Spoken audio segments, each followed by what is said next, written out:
What up, y'all? Welcome to the Joe Peoples Podcast, episode number 4. You made it. We've been doing this for like a month. It's crazy, right? Thank you for sticking around. Hope you guys had a beautiful 4th of July. We had an amazing one here. Aranza made the most amazing wings. It was incredible. But I hope all you guys are doing well. Your families are healthy. And welcome to the podcast. So today is Sunday, July 11th. And it's a little after 9 p.m. It's just getting dark here. So I want to show you the studio/office and let you see the vibes. So this is how we're doing with the little glow going on. And today I want to talk about life paths. What is a life path? Life path is your journey through life based on your desires, what you want, what life throws at you, and ultimately what you do with your life. So one of my mantras is always have a plan, but be ready to adapt and willing to adapt. So you got to have that plan. You know, they say if you fail to plan, then you plan to fail. So if you don't have a plan, you're never going to get there. But life does throw you a lot of curveballs, and you got to step up and hit it out the park when it comes. So, you know, that's kind of how I see it. Basically, myself, when I was young, like most people, had no clue what I wanted to do in life. You know, I don't know what I wrote on that thing in 2nd grade if I wanted to be astronaut or race car driver, who knows. But my real plans, I wasn't sure of much until about 15 years old. And around 15, I knew I wanted to make some money. And it was time to get a job, get a car, have some freedoms, do all those fun things, you know? Well, the job's not fun, but you need that to have fun, right? So at the time, my aunt was a hookup, and she knew somebody. I asked anyone, know anyone hiring, and she said, yeah, I have an in for a manager at the local grocery store in the Northeast called Stop and Shop. And I said, wow, okay, that sounds good. I'm in. They pay, right? Yes. So she told me, don't mess it up. Don't do anything stupid. And, my name's out there for you. So represent and do it. And I did. Went there, did the interview, got the job, and ended up being a Stop and Shop for 4 years, like episode 4 today. And so when I was there at the time, you could be like under 16 and get a job. It was like 15 and a half or a little before 16. And I knew that license was coming. I knew that car was coming, or I wanted a car. So I got the job and only was allowed to work limited hours. And it was like bagging groceries and pushing carts. Nothing glamorous, but you know what? It was work, and I was happy I had it. Very thankful, actually. And Stop Shop was good, actually. I wonder what my life path would be like sometimes if I ended up staying there, because upper management makes some pretty good money. And you keep getting raises, and I think I used to make time and a half on Sunday, and double time over a certain amount of hours, or holidays you can get up to like double and a half or triple time on some things. So it was a good company, and I enjoyed my time there. But I went from stocking shelves and bagging groceries over to I went from pushing carts and bagging groceries to stocking shelves. And then from there, I moved up to the front counter and the register and ringing. And then I moved up to CDH, which is cashier department head. So I did all those things. But the one thing that sticks out to me, and I remember, and it was, after that first life path of knowing I wanted a good life and wanted more money, even though I didn't know what that meant, like how much money or what I wanted or what I wanted out of life. I remember they had this thing called the Jimmy Fund, and it was like research for cancer. And what they did is you would buy a ticket. Someone at the outside would stand there, and they'd ask people if they wanted to buy tickets. It was like a scratch-off thing, kind of like a lottery. And you always won some kind of grocery prize. It went from like something little to something big. So you were doing something good for charity. You got to gamble. And what I found out quickly, and what they found out quickly, was I was the best at selling people the Jimmy Fund tickets. So I found out I was a good salesperson and I could hustle, which are good skills, life skills. And then that's what stuck with me with that job, because a friend of mine ended up switching gears, and he was a couple years older, and he had moved over to Circuit City, which sold electronics. Now, I knew something about electronics and TVs, and I've had those things, but I never like worked in any industry at all. But he said, Dan, I thought of you because you were good at sales, and I think this would be good for you. So I asked him about the pay structure, and he told me, and it was better than I was making at the grocery store at the time. So I decided to, well, it was strictly commission, so it had a chance to be way better, but it all depended on what you did. So at the time, I didn't have a lot of responsibilities. I was young, and it made sense. I was, going into high school at the time. Actually, I'm sorry, I was finishing high school, going into college. So I switched, and I went to Circuit City, and I jumped on the sales team. And I did really good, actually. I had the college schedule, so it was like weird hours, but they would work with me. I would do more nights and weekends and holidays, which were great because that's where you made all the money. And it's also, where I didn't have tests and I was off from school. So it worked out. It was a win-win. And from there, I realized I wanted more money, and I wanted to save more money, and, buying extra things, and just have have a different lifestyle. I never wanted to be flashy or fancy or have too much crazy stuff. It was more like money was security to me. So if I made a good amount but saved it, I would not have to work later. That was kind of what I was moving towards. Like, I just wanted to get as much as I can and save as much as I can early, and then later on not have to work as much and enjoy it more. So I realized that pretty early. Then from there, I moved on to a couple more sales jobs and just kept moving up the chain, different companies a couple times.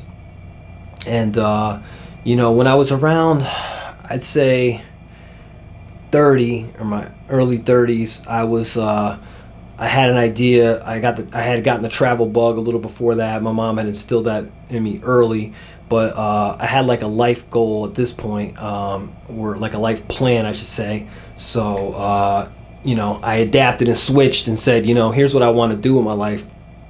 I want to retire and travel. And as I started getting a little bit older into my 30s, that kind of moved into the path of saying, well, what year and how much? So I thought to myself what I was making and how much I had to save. And I said, you know what? People are supposed to retire between 62 and 72 in my age bracket, right? It was going forever. Who knows?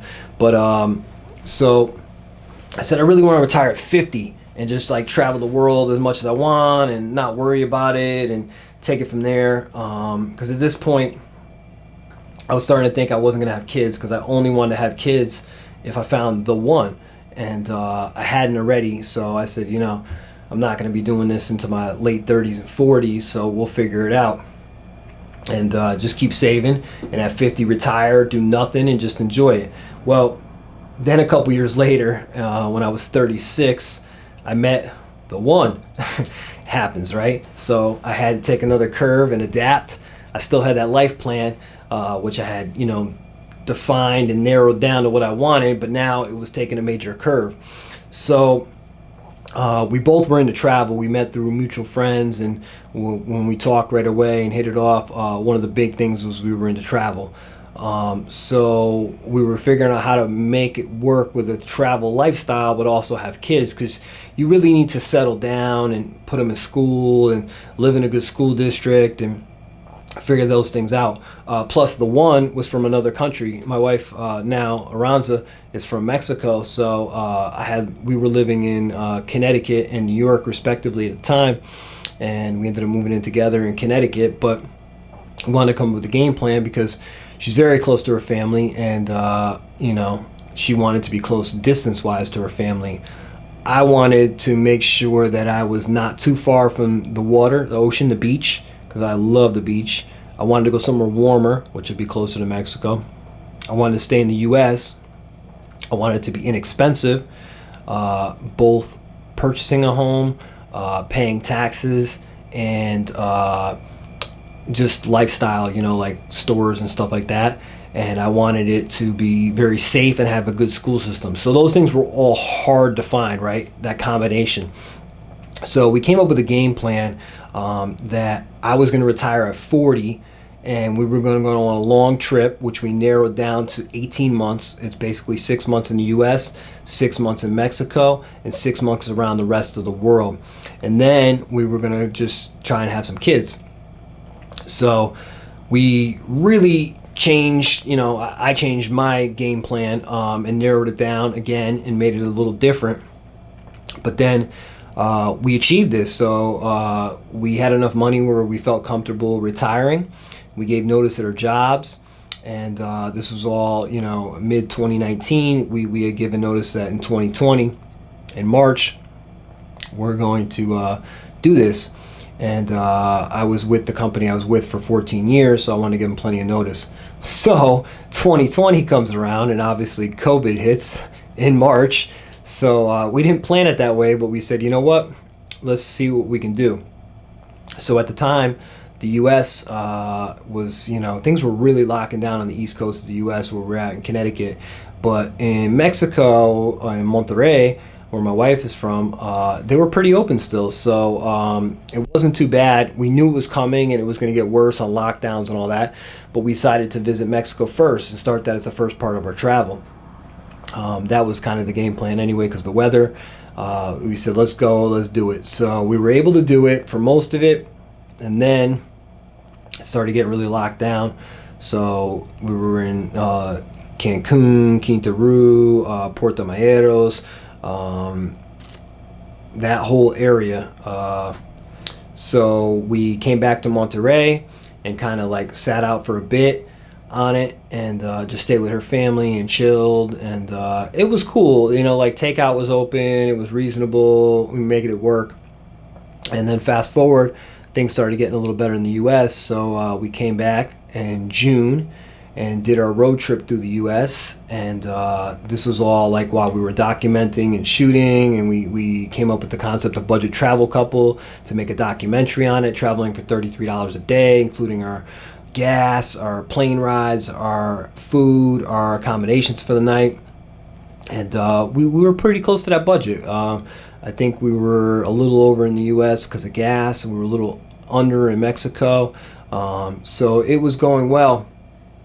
But then, things really locked down after the new year. So we said, all right, let's deviate this plan again.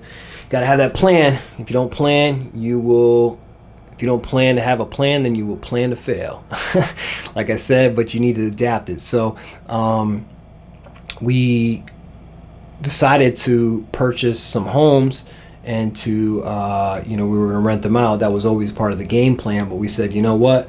Why don't we do that now? So in January, we started looking in an area around Corpus Christi, Texas.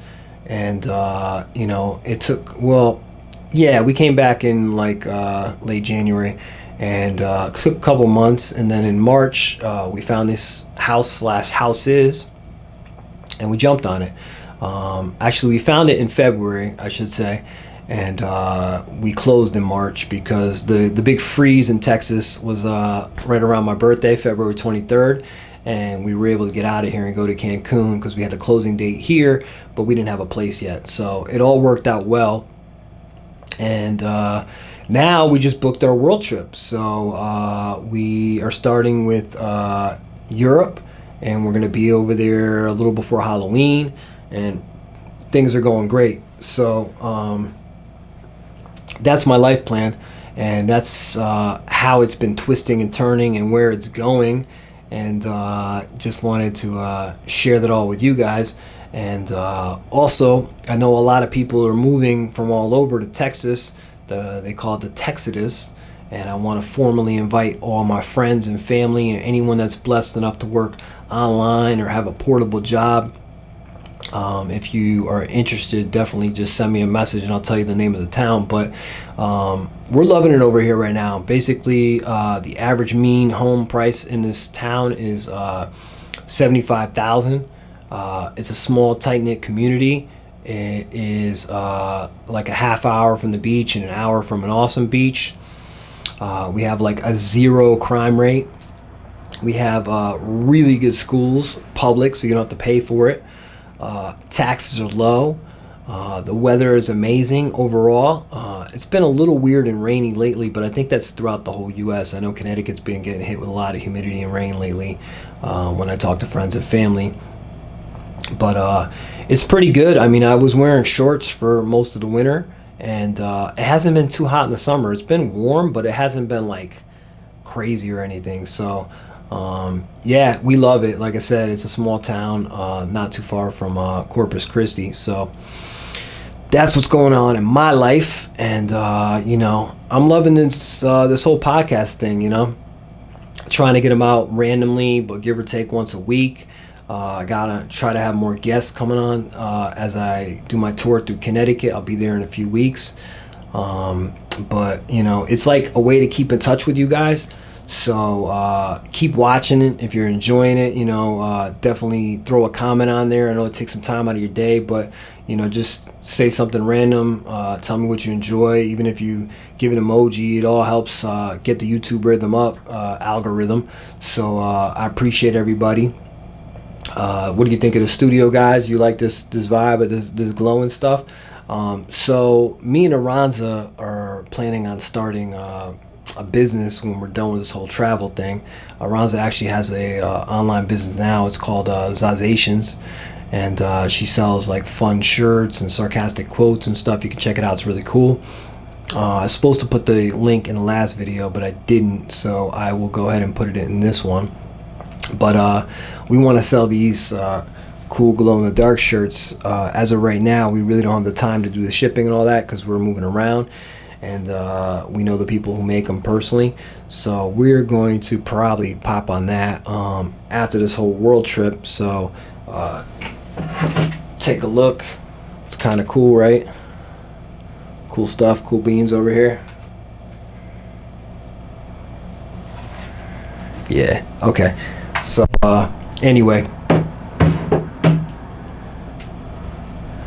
I just feel very, very grateful lately, and really glad we made this move.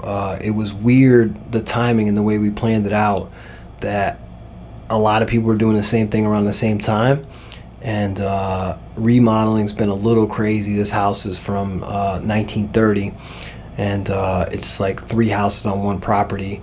So every time we do something, it's times 3, which is a little crazy. And so far, I'm sitting in a studio up here. This used to just be like an open room. It didn't even have walls or anything else. We put this in. We fully gutted 2 bathrooms. We redid all 4 bathrooms. We've done paint in every single room. I don't even know how many it is. All brand new doors. Redid the stairs. Put in the pool. We've done a lot. So we've just been tired. Truthfully, we've been working like, I don't even know, 55, 60 hours a week. We've been working, I'd say, 6.5 days a week, probably taking off like 2 days a month, which is a little bit crazy. I'm so glad we're finally winding down. We just wanted to finish before I went to Connecticut. So looks like we're actually going to get there, which is great. It's amazing that we started this in March and we're just now winding down in July. But it's been tricky because, you know, like I said, there's a lot of work to do. We did a lot of it ourselves. We had to find contractors. A lot of the contractors gave us very good prices, but frankly, they're just kind of working on the weekends and after their normal 9 to 5. So we've been dealing with that, with schedules. And we just, you know, we went through a couple different contractors for some stuff. So we had to switch from one to the other. Also, like, just calling people and scheduling and doing all that, which Aranza's been great with, but it just all takes time. So that's what's been going on in my life and our life for the last, 4 months or so. But we've had a little downtime when we can, and enjoyed that pool. took a trip to Mexico, and Aranza's going back to Mexico to see her family for a little bit, and then be heading to Connecticut and New York. So life's good, no complaints at all. And I see Dexter's coming back. I'm excited about that. And what's the other one? Ozark. I don't know when it's coming back, but they're going to have the final season, which is pretty cool. Final season of Dexter. A lot of big things. The Black Widow movie's coming out. So movies have been good. Music. Shout outs to Lloyd Banks. That new CD is crazy. If you haven't heard it, I've been keeping it on repeat. What else am I feeling? K Slay. He's got that rolling 50 deep. And then he did the remix or whatever. He's got rolling 110 deep. Super crazy fire rappers from the 80s, 90s, early 2000s, just all sprinkled throughout. So it's beautiful to see that big cypher type thing. I miss those days of doing big ciphers. I remember doing that online on the apps. Have the big cipher, just have it run forever. I got some of it on my music out there. I dropped the very best of Joe Peoples. It's done great. Thank you guys so much for the support.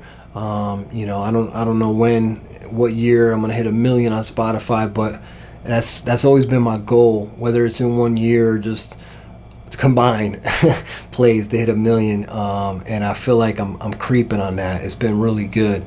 So I plan on getting back into music and doing more of that. Just it's all timing, right? It's all timing. So hope to reconnect with a lot of you guys in Connecticut, in PA, and wherever else, Massachusetts, and wherever else I end up on the East Coast in this journey. Life is beautiful. So remember today, like I said, always have a plan in life. Have a plan to get down that life path, but then also be able to adapt when it takes you another way. It gives you a curb, and you'll be really good. So thank you all. Hope you had a beautiful weekend, and hope the sun is shining down, not too hot on you, and you're enjoying your summers with your fireplaces and pools and whatever you got going on. And hope you're all being able to travel soon and get back to normal life. I want to hit the gun range out here. I want to find a good one that I like one of these days. I haven't really got on that journey yet, but I'm looking. I think once I'm all done with this, my present to myself is going to be a AK-47. I've always wanted to get one of those, so I think it's going to be there. And I got to go see my man Tattoo Scott over in Mooresville. Anything is possible tattoos, and get a little more ink. Aranza had a session, and I got to get mine in.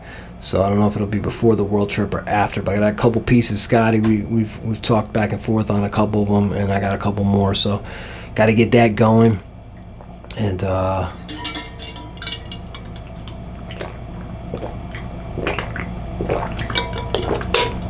sorry, drink in your ear. Just getting a little warm. But like I said, we use the AC just a little bit over here. Mostly windows open, and most of the year here, upper 70s to mid 80s during the day, and lower 70s, upper 60s, whatever, in the evening. So very cool, very nice. There's always a big breeze here. 10, 25 mile an hour winds is like normal. So yeah, even when it's warm, it's actually pretty beautiful. So I'm really glad we made the move. I love everything about it. I miss my friends and family, but that's why we have this podcast, so we can connect and chop it up with the Blacklight stuff. And I hope all you guys are having a beautiful day, evening, whatever time it is. Shout out to my boy Burnsy, who was had a birthday on 4th of July.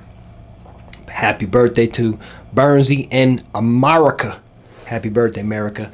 Hope y'all are doing wonderful in your lives and everything is positive. Or if it is tough, just remember, you got to adapt to them curveballs. Hit them out the park. Everything's going to be good and beautiful.